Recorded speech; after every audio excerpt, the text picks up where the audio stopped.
ஒரு குற்றச்சாட்டும் ஒரு புகாரும் வந்து சூர்யா கொடுக்கல.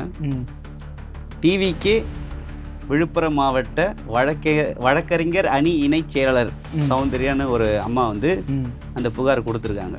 ஒரு குற்றவாளின்னு நிரூபிக்க காவல்துறை ஆதாரங்கள் கொடுத்தாலும் இது எதிர்த்தரப்பினரை வந்து கரெக்டாக அதை பேசி அதை நிரூபிக்கிற இடத்துல அரசு வழக்கறிஞர் தான் இருக்குது. அதுக்கு தனியாக ஒரு நல்ல ஸ்கில்லும் எக்ஸ்பீரியன்ஸும் இருந்தால் தானே நியமிக்க முடியும். உங்களுக்காக அண்ணன் விஜய்க்காக வந்து வேலை செஞ்சோம், எங்களுக்கு போடாமல் இவங்களுக்கு போடுறீங்கன்றது தான் அந்த புகாரோட சாராம்சமே. வாணியம்பாடியில் கொஞ்ச நாளுக்கு முன்னாடி ஒரு காரை நிப்பாட்டி ஆடு மேய்ஞ்சிட்டு இருக்கும், ஒருத்தர் ஆட்டுக்குட்டியை தூக்கி காருக்குள்ளே போட்டுன்னு போனார் ஒரு வழக்கறிஞர். ஓகே, அந்த வழக்கறிஞரை அந்த எந்த வழக்கு அவர் மேலே அந்த கோர்ட்டில் இருக்கோ அந்த கோர்ட்டோட அரசு வழக்கறிஞரை இப்போ அவரை நியமிச்சுக்கிறாங்க. நீங்கள் புதுசாக வந்திருக்கீங்க, அதெல்லாம் அக்செப்ட் பண்ணிக்கிறோம். ஆனால் சில முக்கியமான நிர்வாகம்னு ஒன்று இருக்குது, அதெல்லாம் வந்து நீங்கள் சரிப்படுத்தியே ஆகணும். அதுக்கெல்லாம் 6 மாதம் டைம் கேட்கக்கூடாது. ஏன்னா